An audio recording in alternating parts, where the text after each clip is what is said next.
The World Cup is in the US next year. How do you think an average Nigerian or African who goes for that World Cup will be able to pay in the US? The simplicity in the design interface, it was us thinking about, okay, what are the guys trying to do? More like sending an email should be the way you send money from the United Kingdom to your cousin in Kenya. I've been in a taxi, in an Uber, and they have a conversation, what do you do? And then I tell them that I work on a remittance product, and then they start downloading it whilst I'm in the cab. So I think moments like that are very nice to see. Do you guys enjoy that? We were freestyling. We kept it real. So guys, I was reflecting on our journey as a company and as a team. I recall when we were starting the product, so much excitement. I was chatting with Harvey recently and it was like, we went to Ghana to build the product. That was an amazing experience for him and the team. But I want to hear from you guys' perspective. How has it been for the Send-App story? All the work that you have to do in building infrastructure, connecting the dots, and building the products, and helping also make people to see what that product is. So what's your view of Send-App so far? So I think reflecting on the journey itself, it's been, when we think about it, when we started, it was just a web application. It was a very small team, about 4 people at max. And so we thought, okay, you know what, there's value in building this. There's a diaspora, they're trying to send money back home. We had built the rails already to connect across Africa, but there was so much we didn't know that we thought we knew. And so as we built along the way, we were learning different things, and we had to incorporate those things very quickly into the product itself. I would say that it's been a massive evolution from just a small team that built a web app MVP to now having a mobile app, improving, growing on all fronts, security, payment methods, even just the commercial side of the business as well. How we were trading or helping users move that money from, let's say, the UK or the US into, say, Nigeria, Cameroon, or Kenya. Do you guys think that the Japa wave influenced or speeding Send-App? Because I was thinking that in 2016, we were all in Lagos, hustling, trying to build a company, build a product. Do you think that the fact that a lot of people from our country were moving abroad, did that also influence us thinking about remittances a lot more? Because when we were building Bata, if you remember, we didn't think of remittances. We just consumer in Nigeria. What do you guys think about that? Aaron, what do you think? Yeah, I think for me, also because, it's kind of coincided with the time I relocated, and then I had this issue of sending money to Nigeria, and there's always, trying to use other apps at terrible exchange rates, and then sometimes the money got stuck. So, of course, to a large extent, it was about simplifying that process, making sure that the money could get easily. I think, for example, the simplicity in the design interface, it was us thinking about, okay, what are the guys trying to do? Just put in how much you want to send, put in your payment details, and within seconds, your money is there.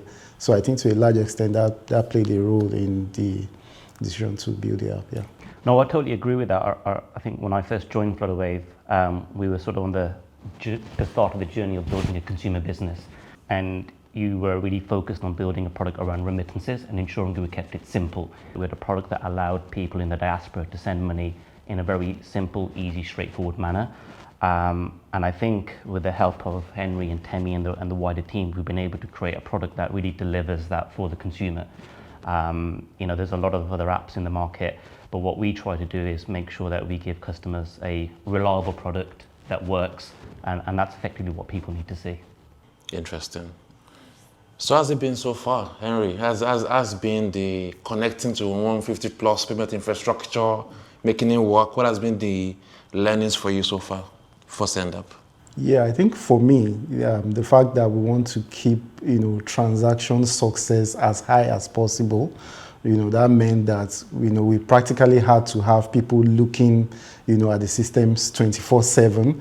We had to build monitoring systems, to report and alert whenever any payment system got down. We had to build redundancy, right? So many of the integrations we did auto retry, so that when a transaction fails, we can immediately try it on a backup, right? So yeah, for me, that's been, the major learning in terms of being able to ensure that the success rate is as high as, possible. Tell me, for SendUp, right, do you think we are where we're supposed to be right now? Do you get that satisfaction that, yes, we built this thing from scratch? It didn't exist before. It wasn't like you joined Flutter, you have given this thing to do. It was something that you built when you joined the company, right? How does it feel to be a pioneer for something like that? Also, how does it feel from the angle of, do you feel we've gone to our goal yet? Or is there still a lot more to come for SendUp?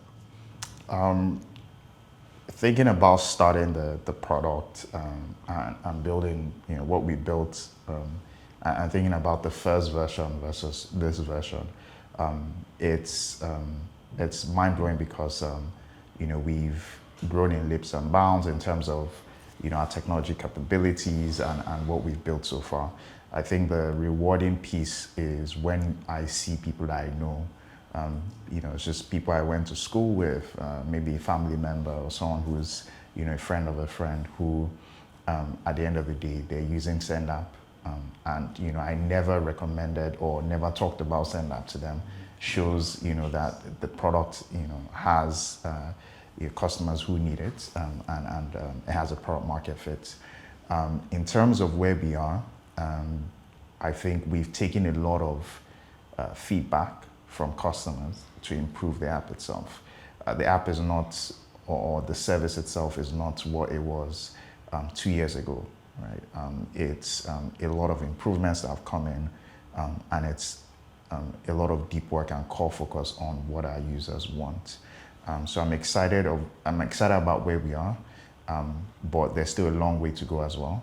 And when we think about the future of payments, and we think about where payments are going and how we need to make cross-border payments as quick and as fast as possible, I think there's a lot of opportunity in the market to continue to innovate to get there. I was chatting with Javi as well recently, and he was sharing with me some data points. SendUp at some point had over 1 million users, right? Mm-hmm. How did we get there? I want to tell me the story of how we go from customer 1 to 1 million users on SendUp. As Temi mentioned, we started from a very small base and grew very quickly as we started to expand on our different activities. So I think a lot of things that we've been doing with Send is making sure that we have very localized content. So we ensure that our visuals, the content we're putting out into the market, really reflects with our audience and how we can engage with them. But ultimately, I think a lot of it comes down to word of mouth. If the product works and it's successful, people will tell other people about it. I'm really proud to say that I think we released it in our 2024 end of year report that 98% of our transactions were sent within 5 minutes. And I think that is really important for consumers because we see in our data actually that the first transaction can often be a lower value because people want to work out, does it work? Is my money safe? And then once they see that that transaction's gone through, we're able to very quickly see in our data that the frequency of that consumer and the value that they're sending drastically increases, and we've built that lifetime value. And then on the back of that, we launched the referral program in 2024, which is fantastic.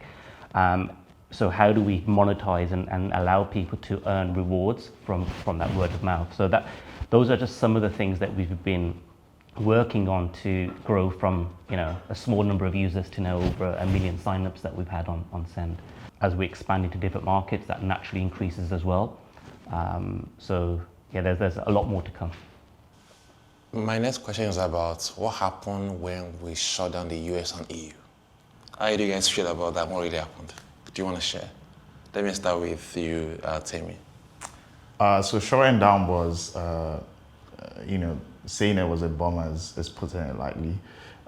We knew that there were customers who were relying on us, And so you'd have people even contact me and say, hey, when are you guys up? And so what we tried to do over that process was communicate to customers, let them know ahead of time that, that we were going to turn this off, and also work through solutions.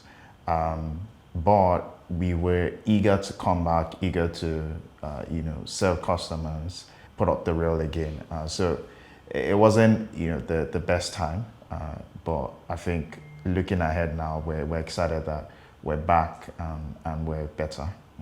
What was the mood in the team when that happened? I'm trying to how did you guys feel? We've built this amazing product. It was growing very well. We had EU and US booming, and it was growing. Then overnight, you had GB said, let's shut down EU. So what do you guys think?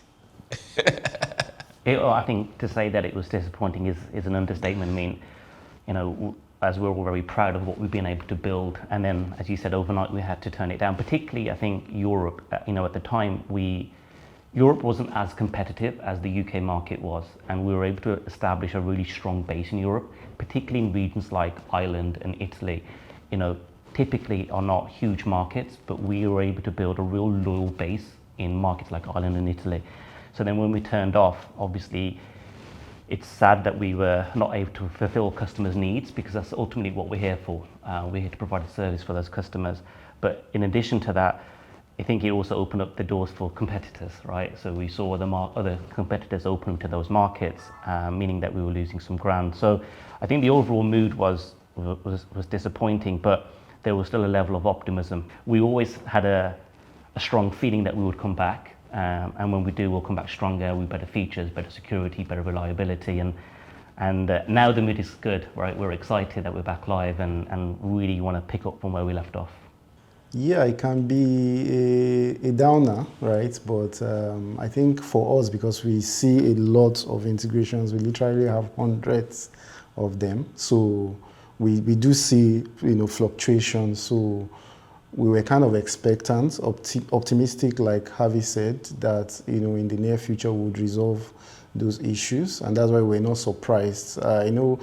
In our journey as a company, we've had some times where we've had to pause certain rails, bring some up, and all that, right? So that is why we were not completely disappointed. We had our hope that soon we would have to reactivate, and that's why we're not surprised when we started getting the engagement to, retest, tweak some of those rails and all that. I think for me as well, it was a major downer, to be very frank. I think stand-up is a very special product, because we saw a real gap in the market and we tried to fill it. But payment is a network of networks, right? And sometimes when you have partners who you rely on, when they fail you, we fail our customers. And I think we have not done a very good job, in my opinion, of sharing that with our customers. That when you see a sender, for example, behind the scene of sender is regulatory licenses across all these markets. Every country we're sending money from, we are making sure we're doing it the right way by being licensed, they're having a partner who in that market is also licensed. And I think Europe was just our partner in Europe that was licensed, did not, it didn't work out, right? And we had to go find a solution. US similar happened in the US as well. And I think one thing I know about us and you guys is we're resilient, right? I think we've built that strength of when things don't work as we plan, we just go back and replan again. How do we restart? How do we rejig? And I think knowing that our journey is a marathon or a sprint, we might lose some battles, but our goal is to win the war eventually.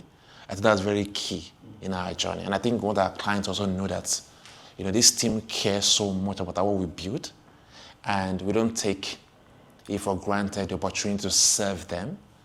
We're all humans, we build something, it doesn't work out.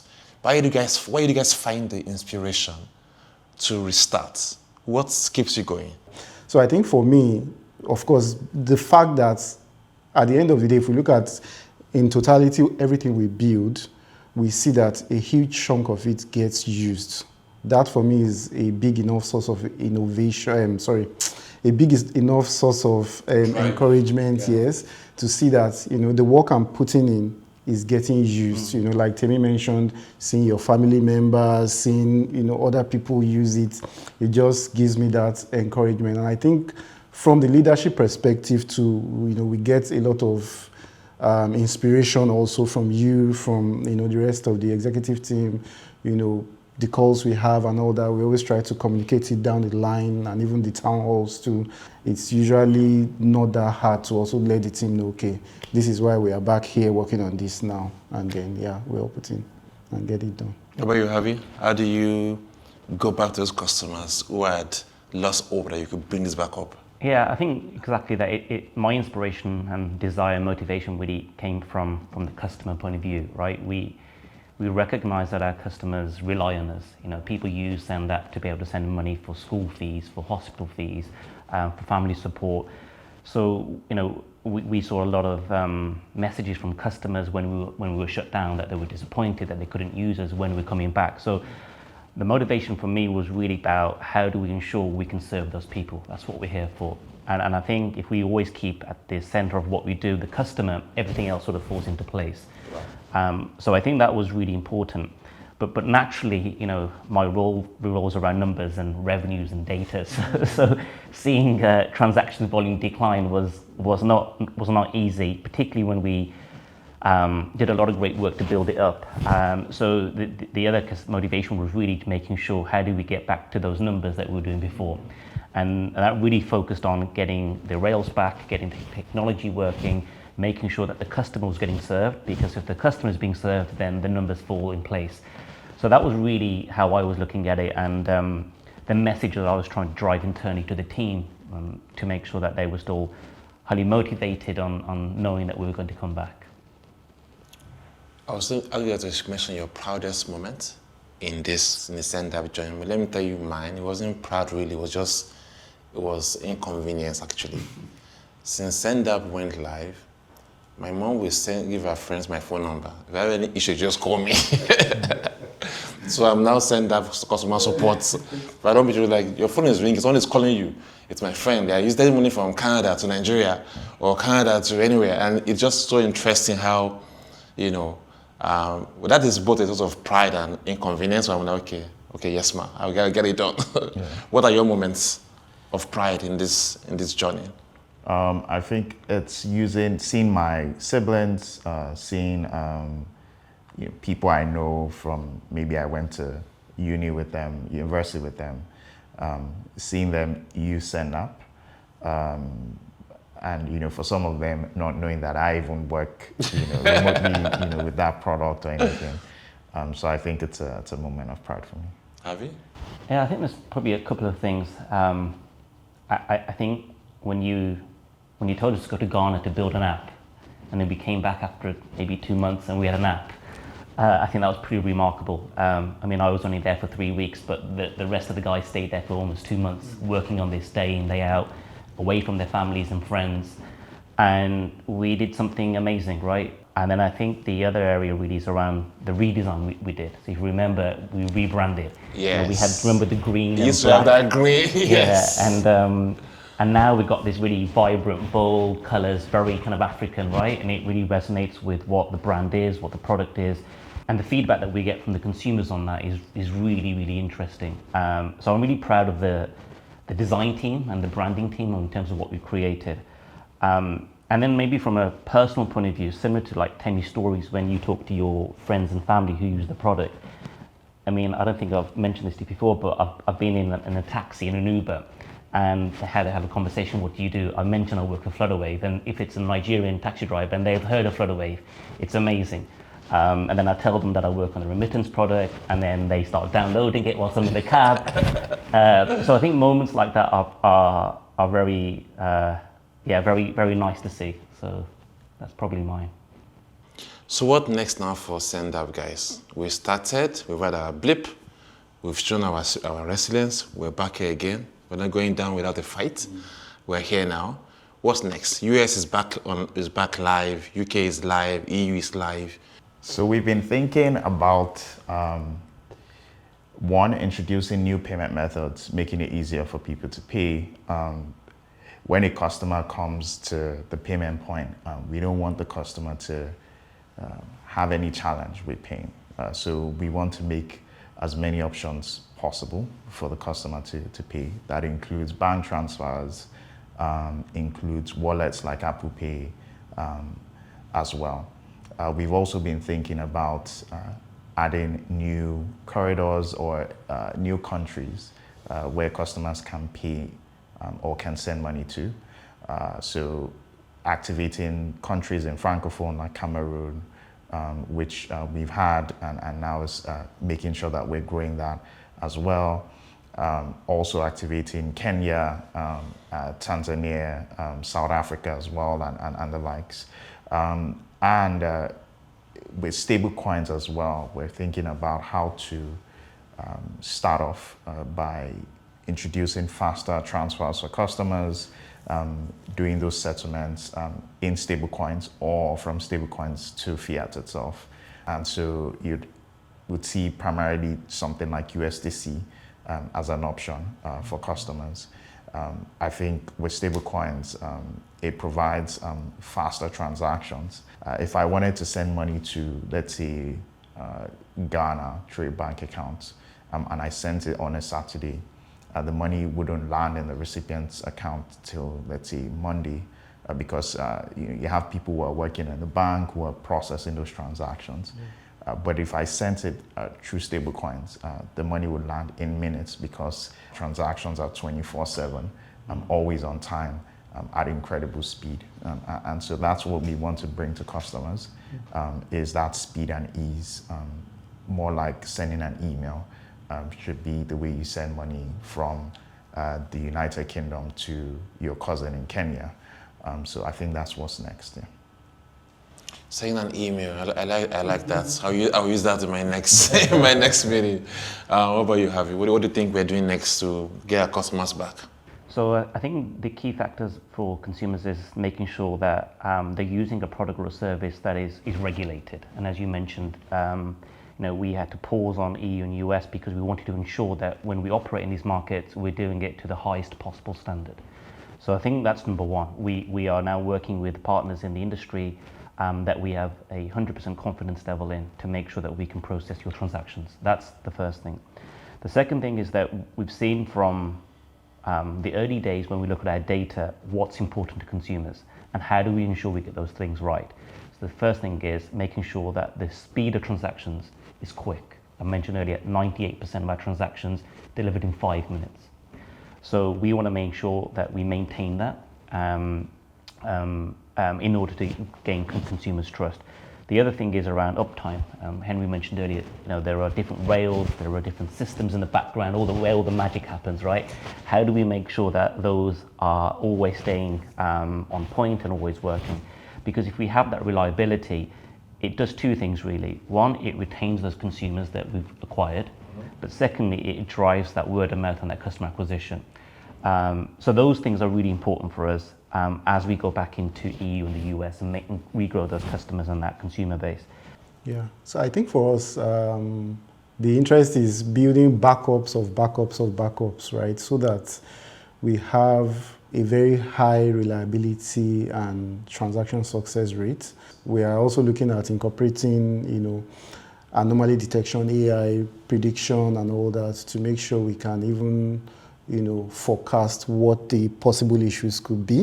In essence, just trying to make sure that every time the customer is trying to send money, they are able to do that successfully and as quickly as possible. So also prioritizing our best rails and making sure that they end up processing, most of the transactions. Good question. All right. So maybe a question for you, GB, is where do you see SendUp as a business going, and your view on it within the Flutterwave ecosystem? Putting me on the spot, I like that. So I think for Flutterwave, we want to own distribution, right? And we believe that at some point in the future, we want to be a two-side network. We want to have the consumer base and the merchant base. We've done immense work on the merchant base right now. We have to go to the consumer as well. That's what we're thinking about. But to do that well, we have to actually give consumers a real product that works, and that's how they can rely on. And I for example, see SendUp in the next couple of months. For let's say 30 December, for example, people come to Nigeria and they get SendUp, and they can get an account on SendUp. They have a virtual account number in Naira, or they go to Ghana, they have a Ghana virtual account number or South Africa account number. They can pay locally in Nigeria and Ghana and South Africa, because we have now reimagined the product to go from remittances to actually a consumer lifestyle product where they can send money. I think, for example, we should, for example, add our tuition to SendUp, send money, pay school fees, so that people can do a lot more than send money on SendUp. Yeah. I think that is key for us to do as well. I think, come December of this year, and that's maybe a challenge to you guys, is SendUp. You should get SendUp in Nigeria, and you're a foreigner in Nigeria, you should be able to get a card linked to your SendUp wallet. Yeah. And we should focus that on diasporans, not necessarily domestic people. They already have their own cards. And you get to there, you land in the airport in Lagos, you get SendUp from our free Wi-Fi, thanks to RV, hopefully. And then you're able to download the app, register, and pick a card just in the airport, if it's a SendUp card in the airport. And your entire stay in Lagos, you are like a domestic guy in Lagos. You are charging your US card or UK card or whatever EU card, you're funding your wallets, you're doing your transactions on SendUp. That's what I think SendUp should evolve into. Not to compete domestically, that's not our goal, is to make SendUp like the passport for travel, for global awareness, and help the diaspora know that. And I'm in the US, I use my US apps, but when I'm doing anything that's crossing border, I go to SendUp. Yeah. Which is why I like our SendUp summer campaign, for example, where we did that eSIM thing. Yeah. That's an example of what should be part of SendUp, right? Yeah. I think Revolut has that right now. Revolut has that where you can get an eSIM in Revolut. Yeah. So this is what we need to build into the product. We need to make the product very solid, so that the average diaspora, the average African who is either traveling or not in their own country, they see SendUp as their passport to travel. If I have SendUp, I am sorted. I link my card to it. I can make my payment like I'm local in Kenya, or I'm local in the UK. I'm local, like it should be that simple. It should be that easy. And one thing I think we should also do, if we ever do a card on SendUp, it should be add it to your Apple Pay, just with tapping everywhere you go to. That's how we should actually build our product. So that's where I think SendUp should get to.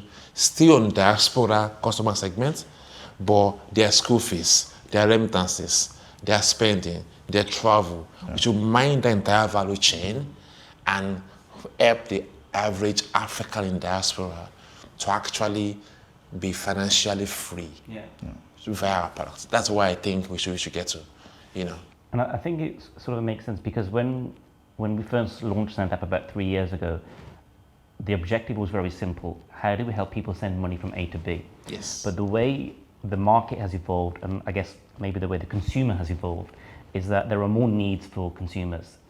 They want to be able to have an app that allows them to have that financial freedom that you mentioned, because they don't need to just be able to send money. They need to be able to make a payment whilst they're in Nigeria, for example. And I'm not saying that we're going to create a super app, but it's almost how do we build other features within the app that allows them to do things that they can do within one ecosystem, rather than having multiple different products and services that they're using. So I think that, I recognize that vision. For example, the World Cup is in the US next year. Yeah. How do you think an average Nigerian or African who goes for that World Cup will be able to pay in the US? So that should be SendUp.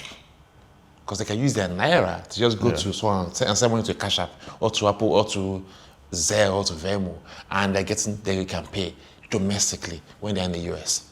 And they do not have to worry about changing Naira or anything like that, or changing JHS or changing ZAR, because SendUp works anywhere you are. If you don't like you're a local, but you don't have to be a local. That should be something that we should actually build around. That's what I see for that product. People that are coming here, people that are going there.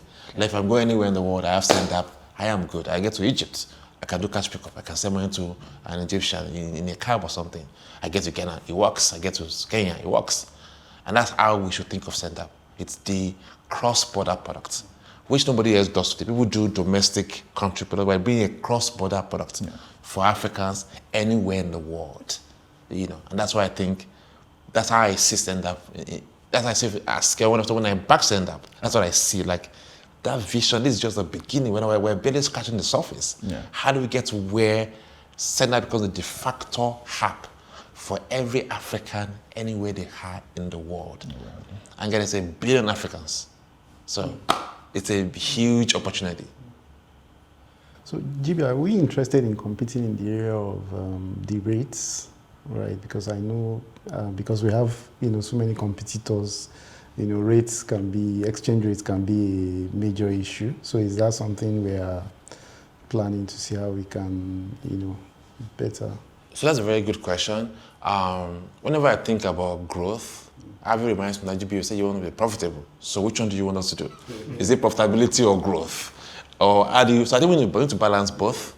Yeah, no. So I think there's a lot of work that we do in the background to ensure that we're offering our consumers a competitive rate. In the end of the day, that's our product, is the FX, right? So we need to make sure that we're offering the consumer a competitive price. It's not easy to differentiate in this market because people are coming here to buy FX.